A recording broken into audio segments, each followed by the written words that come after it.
Good day, grade 10 students. Today's lecture is all about Lesson 2 and Lesson 3 of your Quarter 1, Module 1, entitled Recognizing Information from Contextual Speech and Constructing Personal Informative Speech, respectively.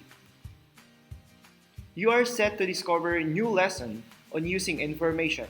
This time, you will be learning new ways to use information from speeches as you go along this learning journey.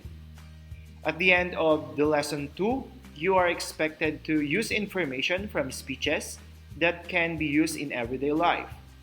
Promote the interest and sense of responsibility in validating the quality of information needed in academic and personal use by identifying the types of speech according to purpose. Develop the abilities to organize information and construct it into a text. And a competency in line with our vision and mission statement. Understand that our speech is an index of our inner attitudes and our spiritual maturity. In the previous lesson, you have learned the following: how to write a news report using proper order of writing news report and getting and using information from news report. This will help you in recognizing relevant information from news reports that could help you in your everyday lives. We have different strengths and weaknesses. Sometimes, those weaknesses can make us feel worthless. But, rediscovering and recreating yourself can transform you into an extraordinary individual. The speech you are about to read in pages 14-16 in your module will help you reflect your self-worth. It's entitled The Significance of Trials by Rick James. The copy is already in your module and at the same time it's in our LMS. So after reading the speech, you need to answer the following questions, and this will serve as your activity 2.1. What type of speech was used by the author? Why you say so? What is its purpose? And lastly, how does this information lead you to your conclusion? So you need to answer it in your module or in our LMS. After doing activity 2.1, let's proceed with activity 2.2. Based on the speech, answer the questions in page 17 of your module. Write the letter of your choice on the space provided in each item if you are using your module, and in our LMS, just click the letter of your choice and don't forget to submit it to me in the specified time given. Well done, kiddos! Now, it is time to identify the different types of speeches according to purpose. There are 4 basic different types of speech according to purpose. The first one is informative. The second one is demonstrative. The third one is entertaining speech, and the last one is persuasive speech. Let's talk one by one with these different types of speech according to purpose. Informative. It provides interesting and useful information to your audience. Another, it gives significant information. It will also help the audience understand new information. Example, Municipal Health Office or the MHO telling the community on precautionary measures to avoid the spreading of the virus. Another example is provided in a video clip.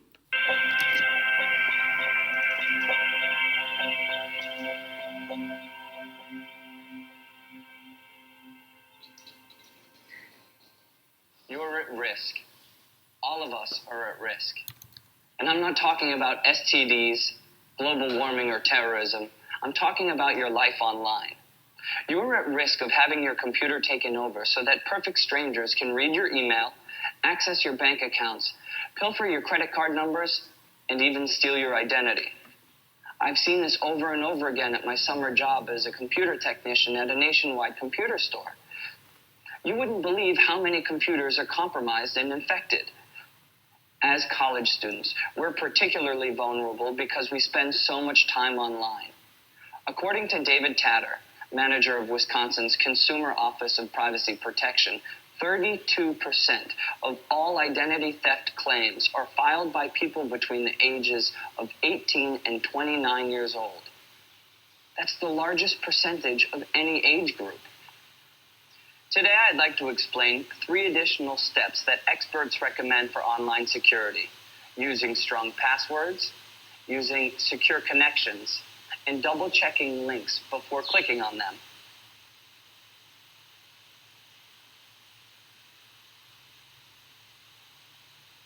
Step 1.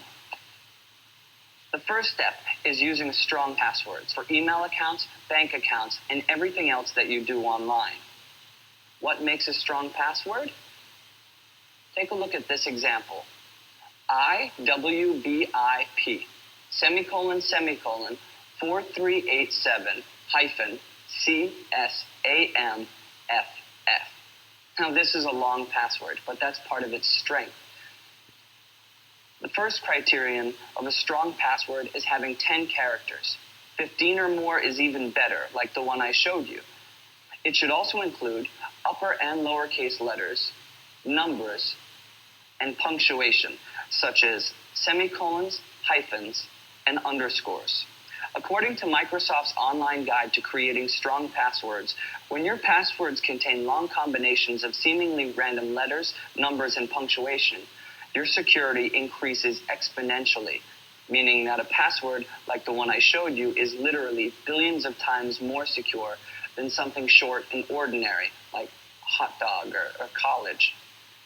In addition to having a strong password, you should use a secure connection whenever possible. How do you know if a connection is secure or insecure? Here's an insecure connection. If you look at the address bar, you'll see the first letters are HTTP, highlighted here with the red arrow. Whenever you see HTTP in a website address, your connection is not secure. It's fine to read websites with this kind of connection, but you should never transmit sensitive information over HTTP. When the connection is secure, it will begin with HTTPS, as in this example. And think of the S as standing for safe or secure.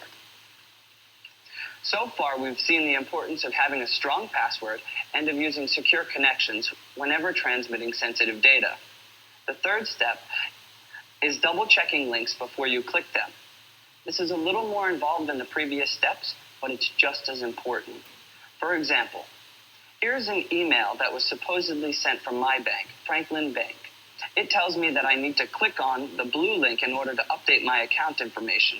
But if we take a closer look, we can see that while the link says bankfranklin.com, the actual destination is another site entirely. If I hold my cursor over the link for a second or two without clicking on it, the yellow box that pops up will show the real website, not Franklin Bank, but something called ssEDU.org.cn/DEDE.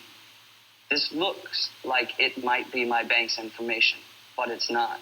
It's a fraudulent website run by a hacker who's trying to gain access to my financial information. By double-checking potentially questionable links before you click on them, you can avoid scams like this one. What do you do if the email link doesn't match the one your cursor reveals? The answer is, don't click. It's as simple as that.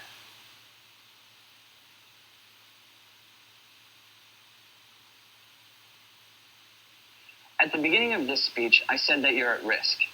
And that's true, but you're not helpless. I've shared 3 proven ways to protect yourself: strong passwords, secure connections, and double-checking links. I hope you'll find this information helpful as you fight this endless battle for online security. That's an example of informative speech. Let's proceed with the second type. The second type is demonstrative speech. Demonstrative speeches are intended to teach an audience how to do a specific thing. They can be long and detailed or short and simple. Example, how to do proper hand washing. Here's another example through a video presentation. Alright, how many of you have ever dreamed about playing the guitar as well as some of the greats? I'm sure many of you, I always have myself. So today I'm going to show you how to play 4 of the basic chords on guitar. And these 4 chords make up most of several songs. Like, I know there's probably a lot of country fans in here.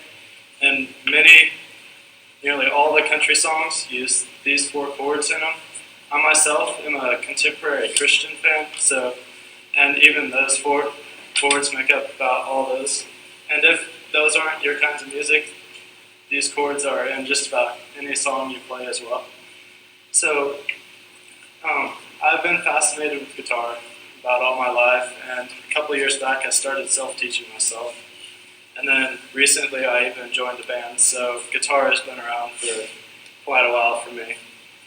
And some of the things I'll show you today are a couple of the basics for the guitar, and then how to play the guitar, and then maybe even how to kind of play a song. So before I show you the chords themselves, I'm going to tell you a couple of the basics for the guitar.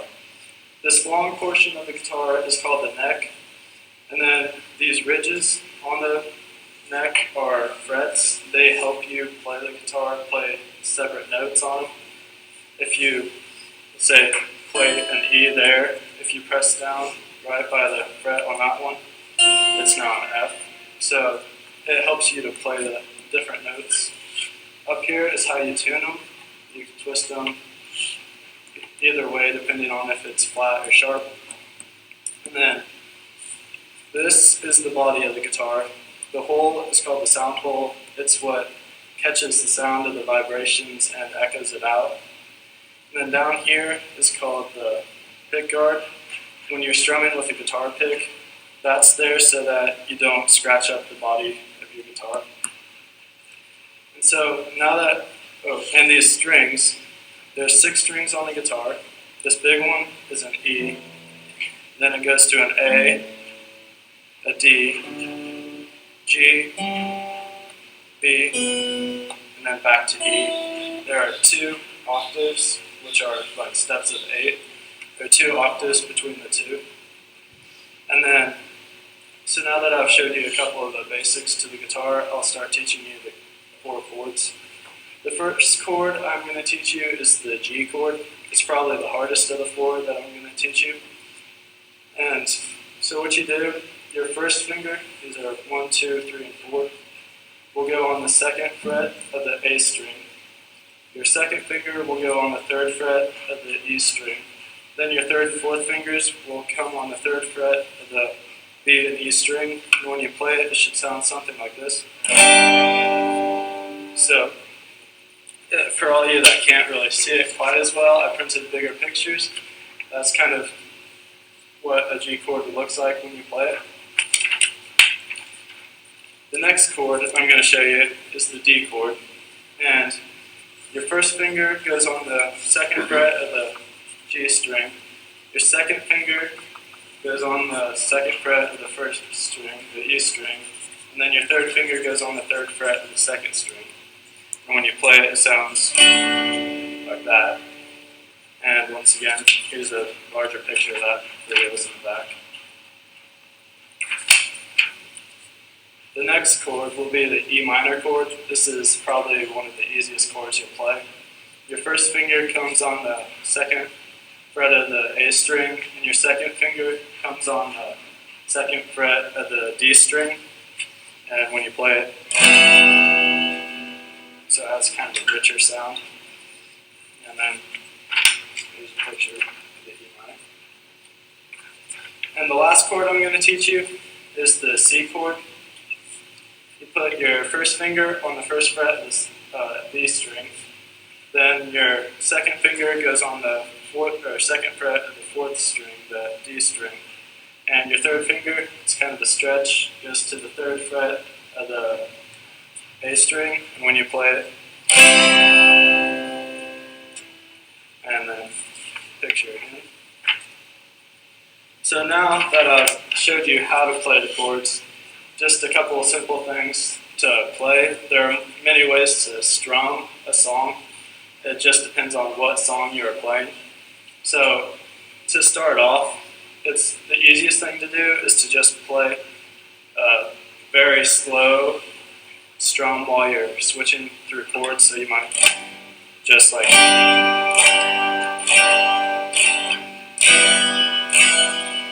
and that's probably the easiest way. And then there are once you get better, there are many different strum patterns you could use, like maybe like down, up, down, or anything like that. Or even some songs are finger picking, where you might like play a chord and then just switch through these chords. So now that I've showed you some of the basics of the guitar, how to play a chord and how to play a song, hopefully there's at least a couple of you that have an interest in guitar and this helps you out. If you already play the guitar, great, then you already know this stuff.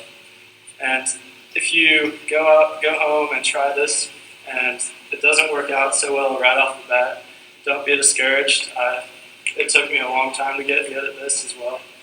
And just think of all the great guitar players nowadays. They all started like you and maybe couldn't play, but if they can get to great levels, why can't you? Thank you. That's an example of demonstrative speech. Let's proceed with our number 3, which is entertaining speech.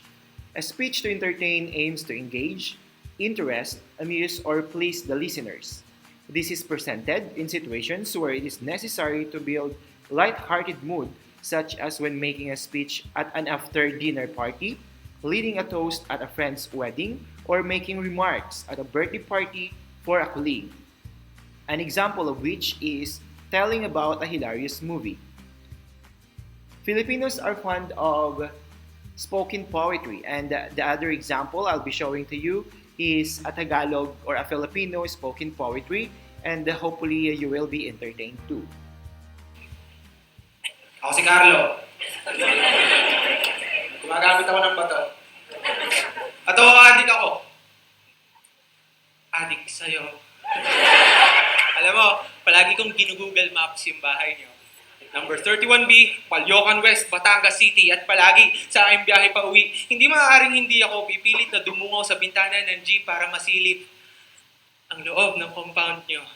Tinatanaw ko ang bintana ng iyong kwarto, pinapangarap kong kailan mo kaya ako imbitahan pumasok sa loob ng bahay niyo?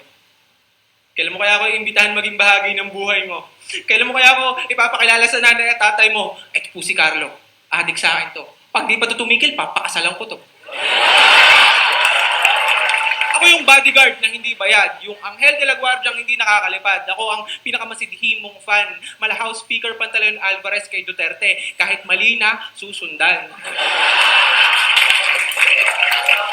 Ako ang anino mo sa school, sa gym, sa public library, sa church, sa mall, ultimo, sa pag-grocery.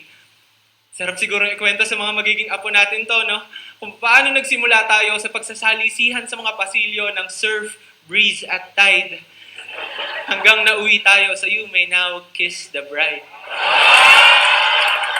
Pero sa tuwing mapapalapit ang pag-orbit ko sa'yo na kahit ilang metro, may malakas kang gravity na humihila ng milyong-milyong asteroids at bumabagsak sila sa utak ko. Winawasak ang aking pagiging kalmado. Napapraning ako para pag ganito, para pag sinabi mo to, para pag tinanong mo kung ako nga yung naglalagay ng Graham ball sa bag mo. Ganun lang talaga kasi sinasamba kita, kaya kailangan may alay.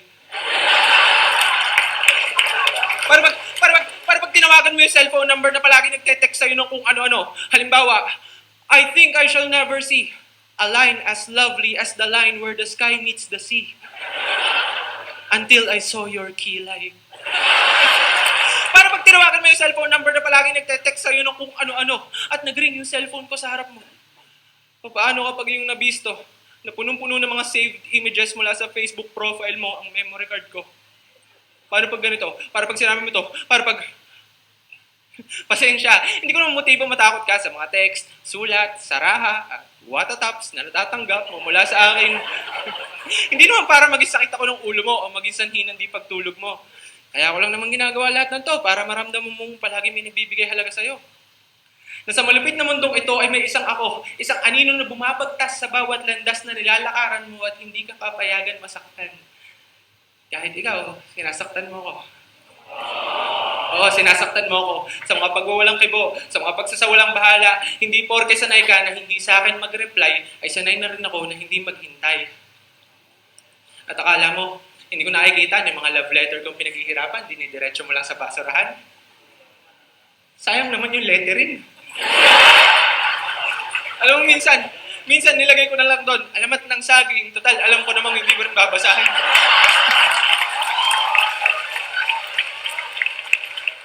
At akala mo, hindi ko natanaw, yung pinag-ipunan kong isang Tupperware ng Graham Balls, ibinigay mo lang sa badyaw. 8 peso per peraso. Sana stick-on na lang yung binigay ko sa'yo. Tinatawanan ko na nga lang madalas, pero oo, nasasaktan ako. February 4, Sabado, sinundan kita sa loob ng Cinema 2, Guardians of the Galaxy. Napaibig na rin akong bumili para, alam mo yun, masabi ko naman sa akin sarili na kahit minsan nakasama na kitang manood ng sine. Kahit di tayo magkatabi, pumwesto ko sa silila eksakto sa likuran mo at nang naamoy ko ang malapi yung words back sa patalstas ng downy na halimuyak ng mga bulaklak na bumabalot sa iyo, may kung anong baliw na ideya. Yung anit ko ay bumuka at parang cartoons may lumabas na bumbilya. Ting! Bakit ba hindi ko na lang sabihin sa'yo? Simulan na natin ang forever na to. Magkaalaman na. Alam mo, hindi ganito yung tipo mo sa lalaki na pagmumukha, pero pag siningkit mo ang iyong mga mata at tumingin ka ng konti pakaliwa, hindi ba? Hindi ba medyo Daniel Padilla? Pero bago pa ako nakapagsalita, may tumabi na sa'yo. Ang bawat hakbang niya ay sigurado, para bang napag-usapan niyo na talaga na dito magtatagpo. Pamilyar sa akin ang lalaking to. Parang kasama siya sa top 20 names ng mga lalaking itutumpa ko. Ito yung mga fuckboy na palaging pinupusuan yung gaby mo. Habang ang mga bida sa pelikula ay tinatangkang ang kalawakan lay isalba. Ay tinatangka kong magkaroon ng tapang habang ang aking kalawakan ay sinasakop ng iba. Hindi ba ito sakop ng anti-piracy law? Kapag dinakaw sa sinihan yung babaeng mahal mo? Hindi ko na natapos yung pelikula na malayan ko na lang din ako ng aking mga paa sa isang lugar na palagi kong nakikita pero hindi pa nakakapunta. Number 31B, Balyocan West, Batangas City. Nag-over-the-back ako sa compound nyo at ang lakas ng loob ko. Kung meron man sa akin sisita ay matigas yung alibay ko. Pokemon Go!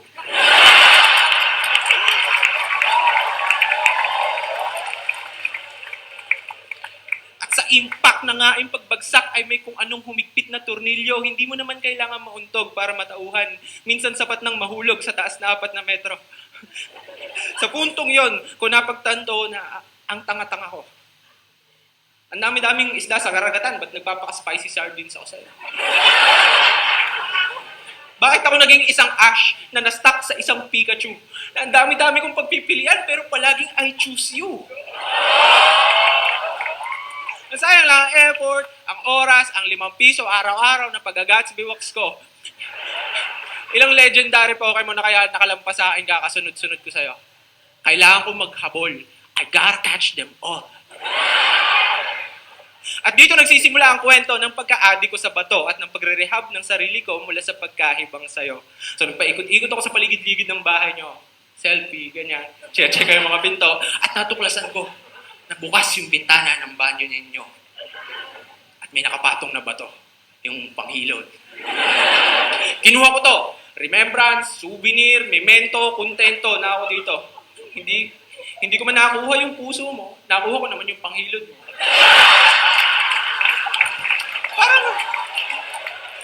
Parang same thing lang din naman kasi parehas lang silang bato.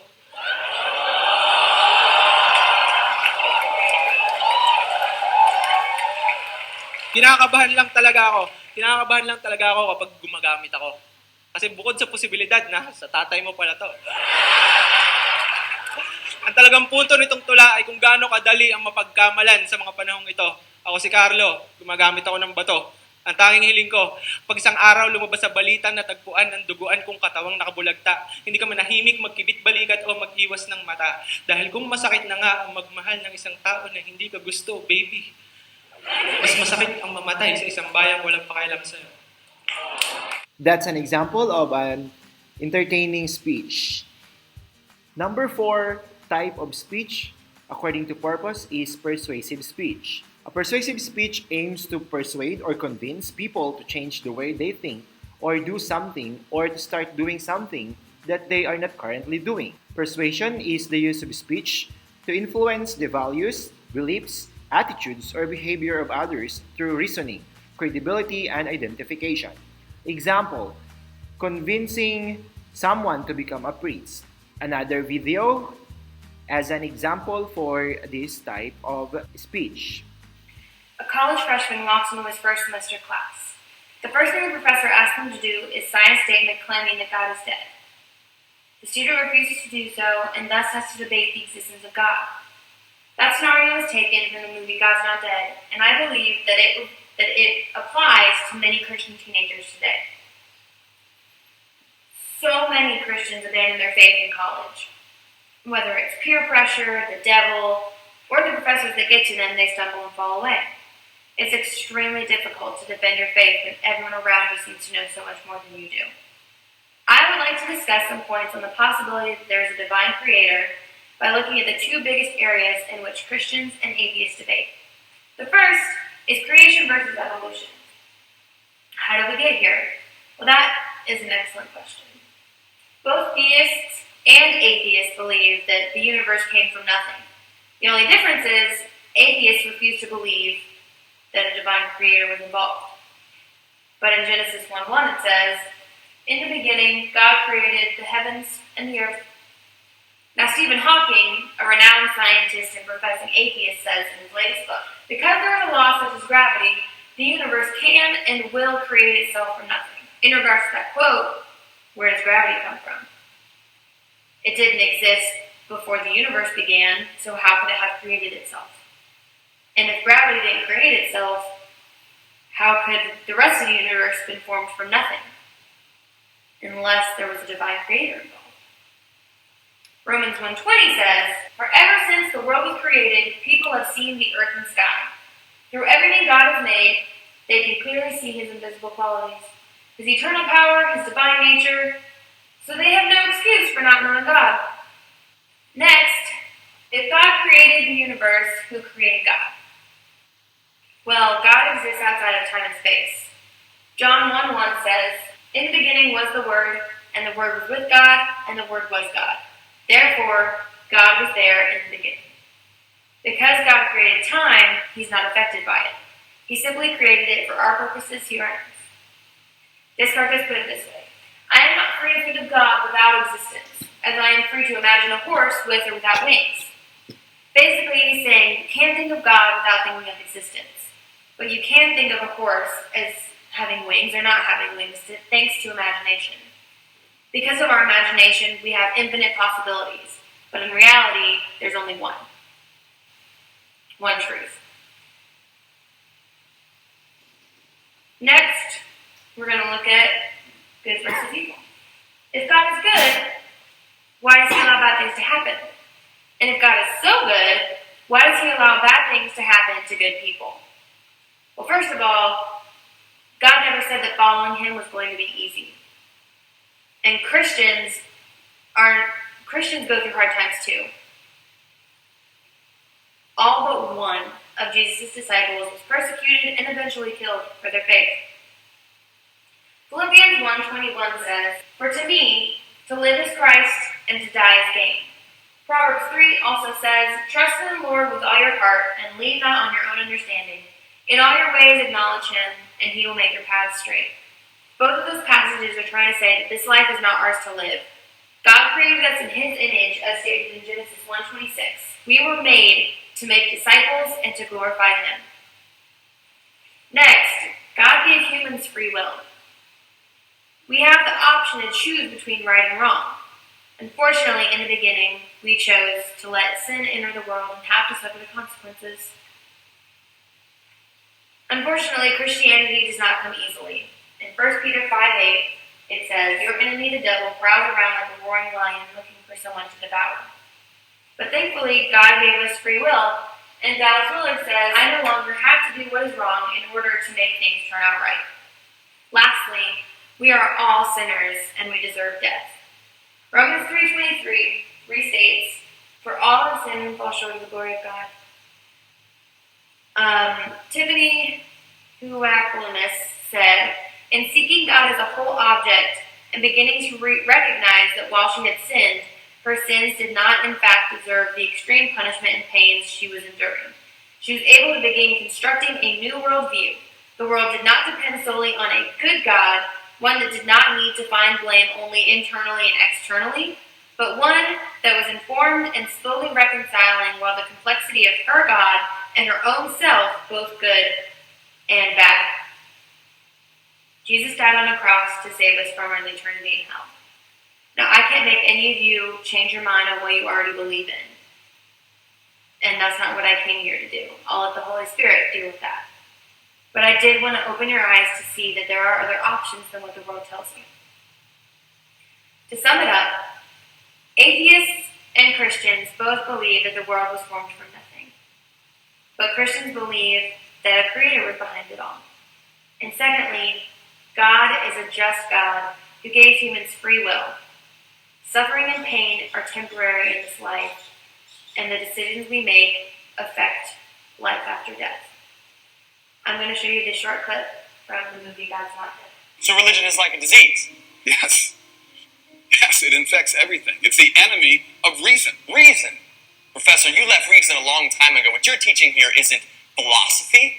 It's not even atheism anymore. What you're teaching is anti-theism. It's not enough that you don't believe. You need all of us to not believe with you. Why don't you admit the truth? You just want to ensnare them in your primitive superstition. What I want is for them to make their own choice. That's what God wants.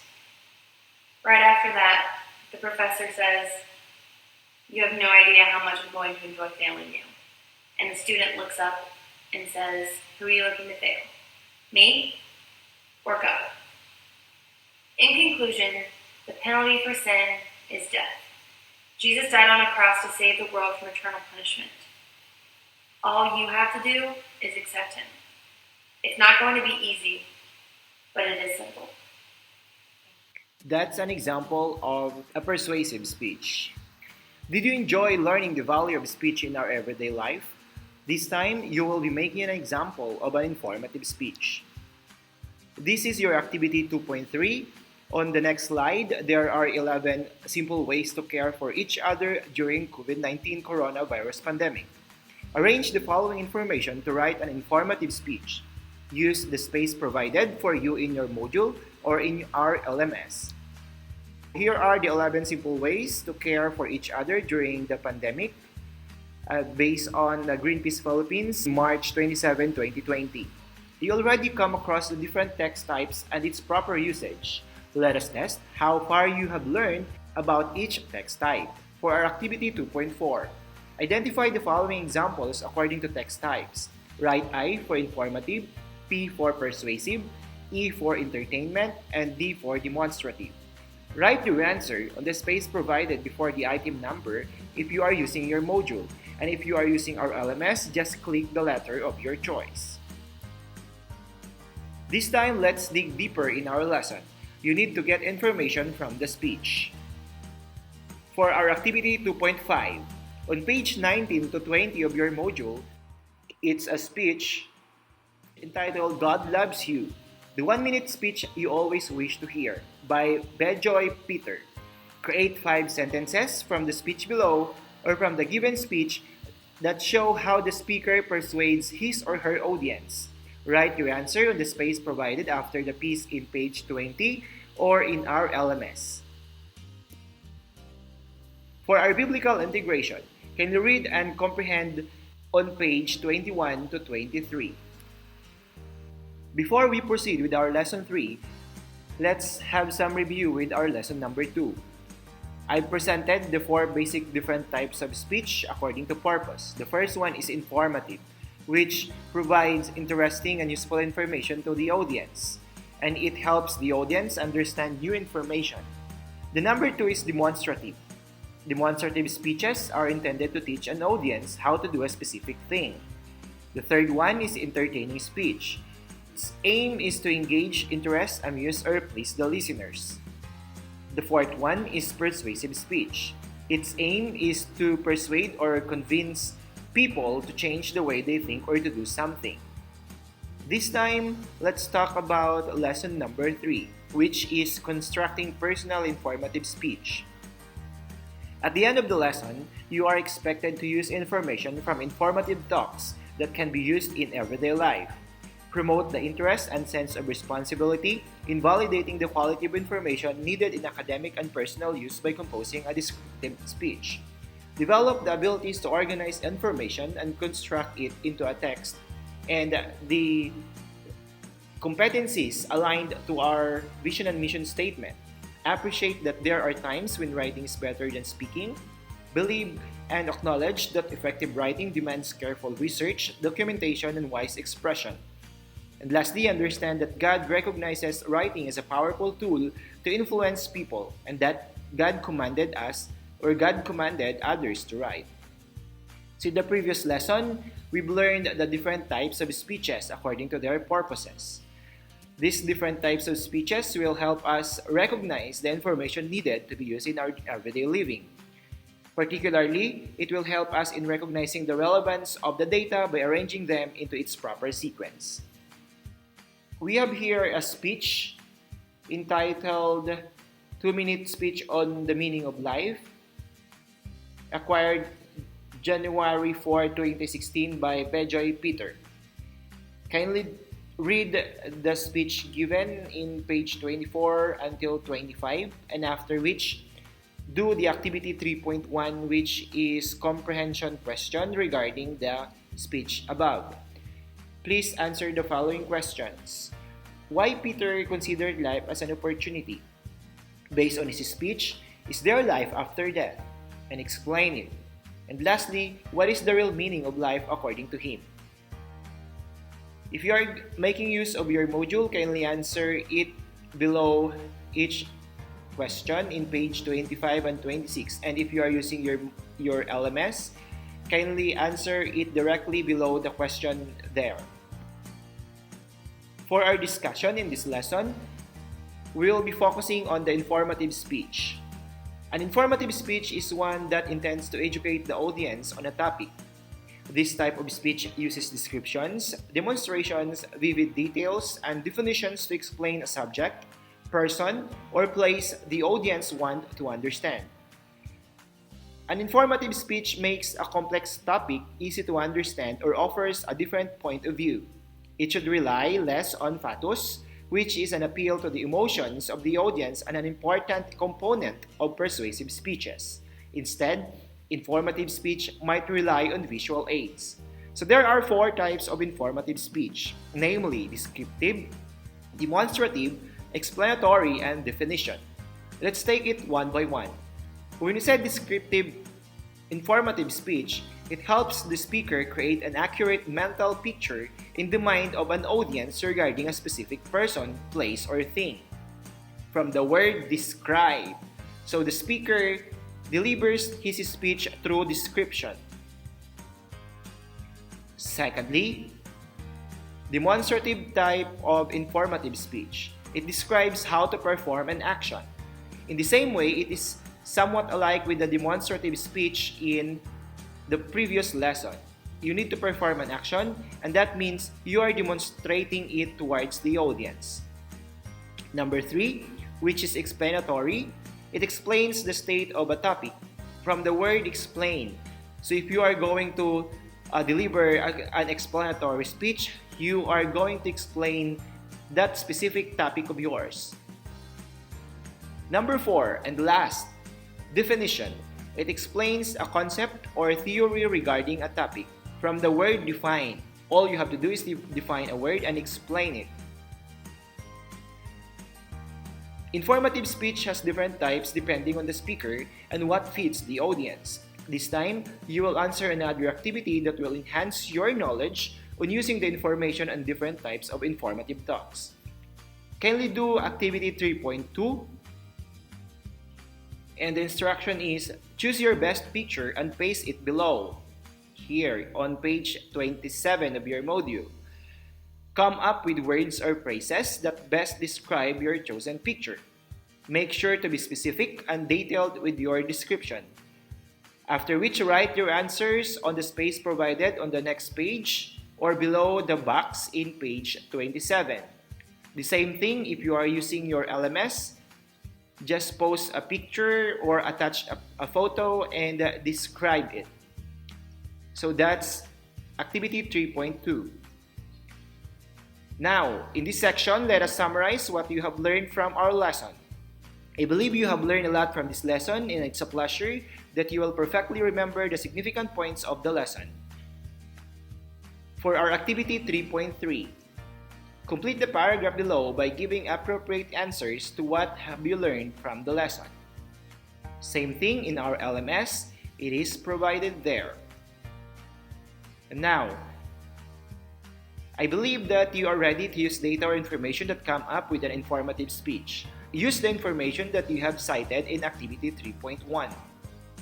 In the previous activity, for our activity 3.4, compose a 3-paragraph descriptive speech with the topic, My Personal Relationship with God.